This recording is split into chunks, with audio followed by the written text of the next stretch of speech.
Maharashtra series में आज हम ऐसे तीर्थ स्थल के दर्शन करेंगे जो कि खुले आसमान में बिना छत के दर्शन देते हैं और मंदिर के आसपास के गांव सन सिंगापुर में किसी मकान में या यहाँ तक कि बैंक में भी ताला नहीं लगते। सन सिंगापुर का यह मंदिर मामा भांजे की पूजा के लिए जाना जाता है। Roofless temple and lockless village of India, Shani Shingnapur.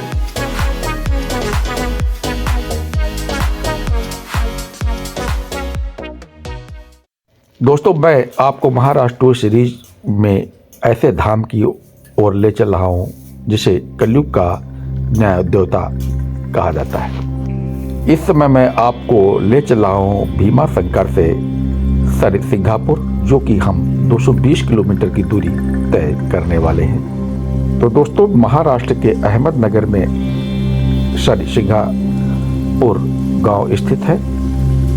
दोस्तों, यहीं पर भगवान सतदेव का शक्तिपीठ स्थित है, जिसके दर्शन करने के लिए लोग बहुत दूर दूर से यहाँ आते हैं। दोस्तों, सर सिंगापुर और उसके आसपास का जो क्षेत्र है कई रहस्यों से भरा हुआ है।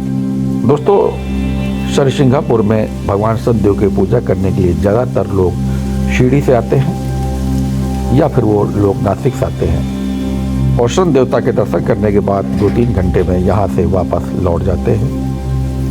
दोस्तों, यहाँ आने के लिए सीढ़ी से आपको 200-250 रुपये में टैक्सी मिल जाएगी या फिर आप सीढ़ी से शेयरिंग टैक्सी ले सकते हैं और यहाँ दर्शन करने के बाद आपको वापस सीढ़ी में छोड़ दिया जाता है। तो दोस्तों, मैंने सीधे भीमा शंकर से 4:30 बजे यहाँ के लिए निकला और देखिए कितना समय लगता है हमें सर सिंगापुर पहुँचने के लिए। तो ये हम पूरी डिस्टेंस से यहाँ से 220 किलोमीटर हम तय करने वाले हैं। दोस्तों, सर सिंगापुर में आपको रुकने के लिए हम बता देते हैं कि वहाँ पर आपको सतदेव का यहाँ भक्ति निवास है, तो आप वहाँ रुक सकते हैं या फिर आप सर भगवान के दर्शन करके आप वापस जा सकते हैं। इस समय हम एक होटल पर रुके हुए हैं और यहीं पर हम चाय नाश्ता करेंगे। उसके बाद हम आगे की ओर प्रस्थान करेंगे। दोस्तों, इस समय काफ़ी रात हो चुकी है, तो हम आपको आसपास के व्यू दिखा पा रहे हैं। लोगों ने बताया कि सन सिंगापुर में किसी भी घर में दरवाज़ों में ताला नहीं लगता है, तो रात का समय होने के कारण हम वहाँ के उस घरों के व्यू हम नहीं दिखा पाएंगे। तो सबसे पहले हम पहुँचते हैं सन सिंगापुर और फिर वहाँ से आपको भगवान के दर्शन के लिए हम ले जाएंगे। इस समय हम रास्ते में हैं और रास्ते से हम ये सफ़र तय करके अब इस समय हम सन सिंगापुर के शहर में पहुंच चुके हैं। इस समय रात के 8:30 बजे हुए हैं। ये सामने आपको जो टावर दिखाई पड़ रहा है, यही सन सिंगापुर में भगवान सतदेव का मंदिर है। सबसे पहले हम प्रसाद लेंगे और उसके बाद हम यहाँ से भगवान सतदेव के दर्शन के लिए आपको हम ले चल रहे हैं। तो इस समय हम पहुंच गए हैं भगवान सतदेव के मुख्य द्वार पर।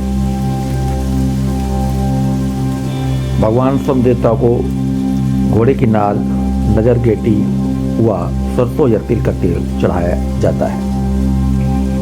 तो दोस्तों, जैसे ही हम मंदिर के मुख्य प्रांगण में प्रवेश करते हैं, वैसे ही खुले आसमान में आपको भगवान सतदेव की काले पत्थर की मूर्ति आपको विराजमान दिखाई पड़ेगी। ऐसा आपको केवल भगवान सतदेव के मंदिर में ही मिलेगा, जहां भगवान की प्रतिमा के ऊपर किसी प्रकार की कोई छत नहीं है।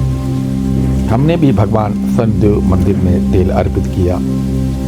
दोस्तों, इस सतदेव भगवान की महिमा ऐसी है, ऐसा रहस्य है कि ये 400 साल से भगवान सतदेवता पर कोई छत नहीं है। चाहे धूप हो, चाहे बरसात हो, चाहे जाड़ा हो, भगवान सतदेव खुले आसमान के नीचे सभी भक्तों को दर्शन देते हैं। इसीलिए यहाँ के लोगों का मानना है कि उनके भगवान इष्ट देवता खुले आसमान में है, तो उन्हें किसी प्रकार के डर की कोई ज़रूरत नहीं है।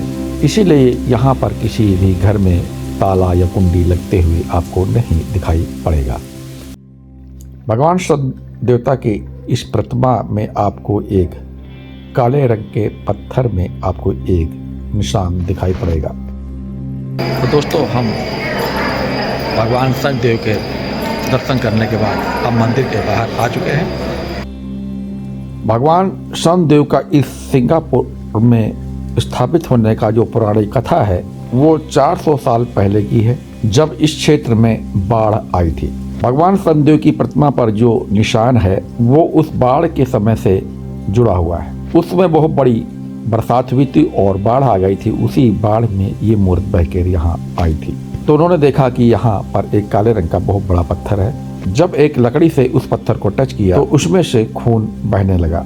दोस्तों, इस मूर्ति का जो पत्थर है उसकी 5 फुट 6 इंच लंबाई है। उस समय जिस स्थान पर मूर्ति को टच किया गया था उसमें एक जख्म है, यानी उस समय का इस समय वहाँ पर निशान है। एक भक्त को भगवान सपने में आए और उन्होंने कहा कि हम शनि देवता हूँ और मुझे यहाँ से मामा भांजे ही उठाकर लेकर जाए।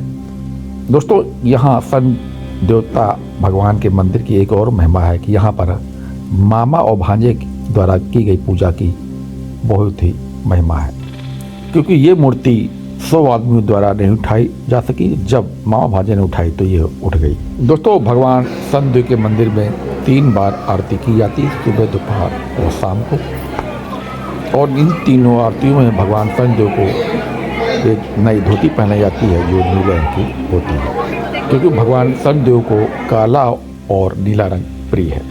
तो दोस्तों, इस समय रात के 10 बज चुके हैं और हम एक होटल में भोजन करने के लिए रुके हैं। और दोस्तों, मैंने तो अभी तक 3 ज्योतिर्लिंग के दर्शन करने का मन बनाया था, लेकिन अब यहाँ से हम आपको 5 ज्योतिर्लिंग के दर्शन कराने के लिए ले चलूँगा, जिसमें आपको हम भीमा शंकर का दर्शन करा चुके हैं। और हम यहाँ से अब अगले ज्योतिर्लिंग यानी परली ज्योतिर्लिंग के लिए निकलेंगे। तो ये एपिसोड हम यहीं समाप्त करते हैं। मिलते हैं अपने अगले एपिसोड में। हर हर महादेव।